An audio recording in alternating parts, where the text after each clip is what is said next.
Congratulations on the film. We'll talk about the film. Thank you. Skylines. Thank I saw this actually a few months ago because I saw it at Fright Fest. I was part of Fright Fest, so I think I was one of the first people to actually see. It would have been.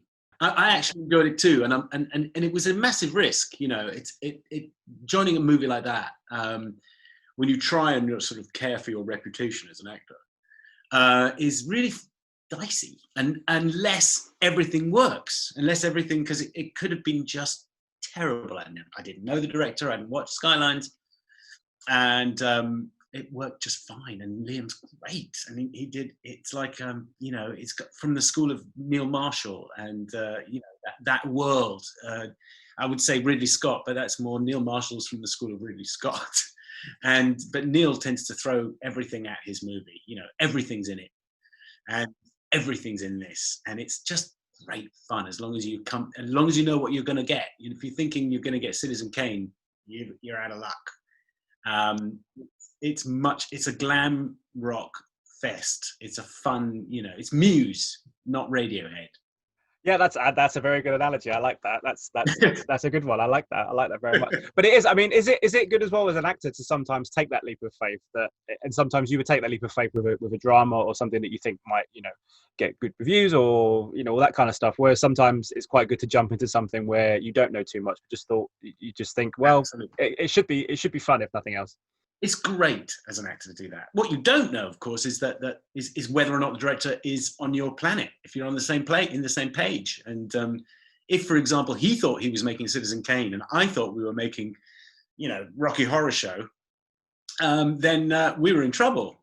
But luckily, we were on the same page right away, and so we could put the performance in the right place, and it wasn't going to be just nuts on a bike. And it turned out I really enjoyed it. I genuinely enjoyed it, and I'm a pretty prickly customer when it comes to watching films, and even my own film, which I always hate because I come in and ruin the scene. But in this case, it was just great fun, and it lived up to it. I hope people understand it for what it is. It's leave your mind at the door, sit down, get in the driving seat. I mean, in the passenger seat, and enjoy. We'll do all the driving. Yeah, and we could do a bit with that in 2020. We don't need everything super serious this year, do we? In some ways.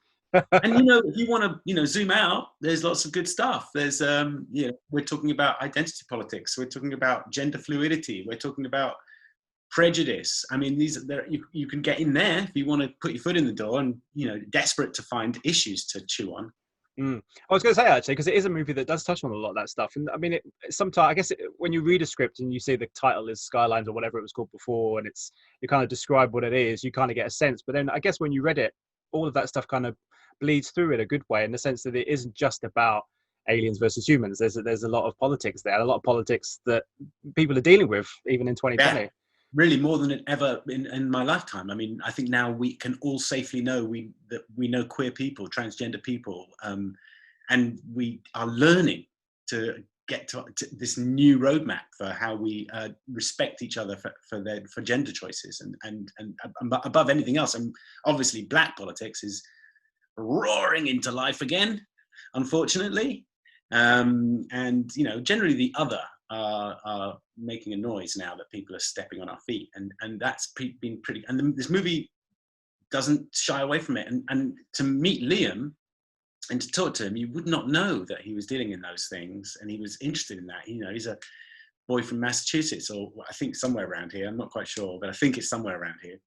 And I think he could be Rhode Island, but New England. And you don't see his sensitive side, that he's actually trying to juggle as a director, not only with making, you know, meat for carnivores, but actually giving some of the, you know, vegans something to enjoy. Yeah, absolutely. Terrible analogy, but we know what you mean. We know what you mean. Yeah. When I spoke to him, he said, obviously, you know, he's doing, it's a kind of big, you know, it's a big sci-fi movie on a budget that isn't a Hollywood budget, quote unquote. But one of the things he wanted to do was keep it quite physical, and the film kind of reflects that, in the sense that, you know, he built sets and everything else. It wasn't just you guys with a green screen. That must add a nice dimension to the film, rather than just acting with a tennis ball, which sometimes in these movies is what you have to do. Absolutely. I mean, there was obviously some blue screen, green screen, whatever it is, in the background, but the set was there, and he built them all in Lithuania, and kudos to him and his crew. And it was beautifully lit, you know. it takes you by surprise. It starts to go into this really kind of frenzied lighting from about the hour mark onwards, and not only influenced by this blue planet, but some red coming in from somewhere, and everybody looks kind of craven. And then this throb of this thrash metal playing underneath every now and then, and you're like, "Oh, where did that come from?" And so it's got like that Peaky Blinders influence, which does a bit of that kind of, "Whoa, what's that music doing there?" And it works really, really well. And I hope that everybody gets as much enjoyment out of it as we had making it, because we had a tremendously good time making it. It was good fun. Yeah, it looks like one of those movies that when you see it, the camaraderie is so strong that you feel, God, these guys obviously got along. Because sometimes you don't get that, especially with big ensemble pieces, that sometimes you have to kind of juggle egos and all that kind of stuff. But you guys generally seemed like you're having a great time on a great set, it seemed. We were, and it's ironic because the lower the budget, the more the camaraderie. Don't know why that is.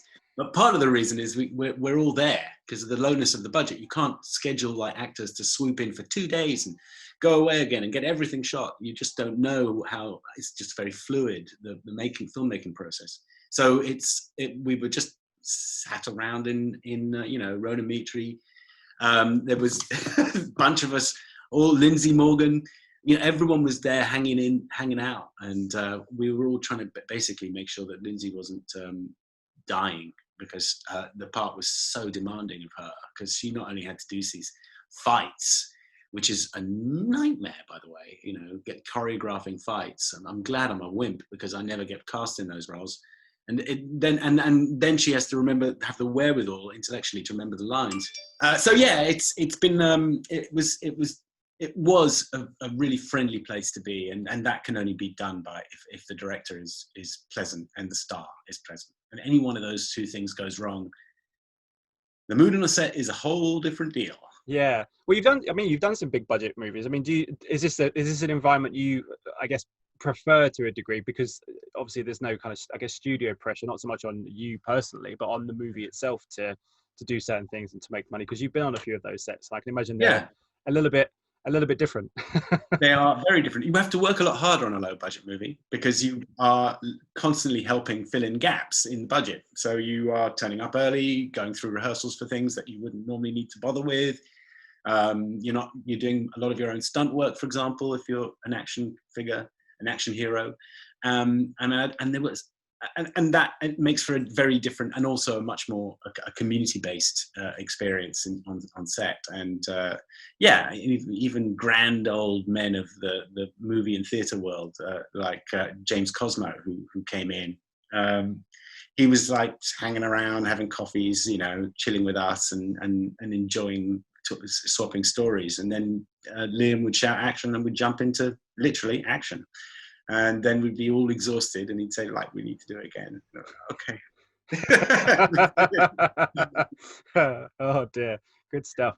Just one very quick question before you go. I had to ask you about, because I'm a huge fan of Batman and everything that comes with it. Obviously, you played Ra's al Ghul in Gotham. I was just wondering how that was, how you kind of navigate that as an actor. How did you kind of what was it about that particular part and that particular role? Because we've seen bits of him, and obviously we saw him in the movie, but your version is very kind of comic book centric, if you like, in that it's very absolutely Lazarus Pit and all that kind of stuff. That must have been great fun to do something like that. It was, and I felt like I was like one of the first actors to actually be ethnically interesting for the role. I mean, I don't know, there's no word correct, but it was just an interesting choice, because obviously the role is a sort of mashup of Hebrew and Arabic. I mean, it's a weird role. I was looking into it to find out, and apparently the inspiration from it was a very Semitic one. And his name certainly reflects that. And it was, I think, Raish al Ghul is the Hebrew. So I kind of insisted on calling him Raish. And no one really picked up on it. Everyone was calling me Raz anyway. It's fine. It was a lovely part to do. I mean, I really enjoyed. I mean, the actual part on the show, I could take it or leave it. It didn't really. I had the potential was huge, and he just got sort of waylaid into a sort of sidetracked into another storyline, and not really. I was just looking forward to sitting down and chewing on Batman. That's to me the Ra's al Ghul. His only thing is focus on Batman. Who is this guy? Let's turn him into something darker than he is. Give him a bit more. Give him some teeth. And it didn't quite do that. And maybe because they hadn't really reached that point in Batman's trajectory. But then why have Ra's al Ghul there? So in the end, I thought it was a bit confused, and I could have, but you know, that happens. It's TV. They've got bigger fish to fry than some whiny actor who comes in going, give me more interesting stuff to do. But you also, I mean, you did work with the best Batman in George Clooney on a film. So, I mean, I did. Some people would say. Yeah, right.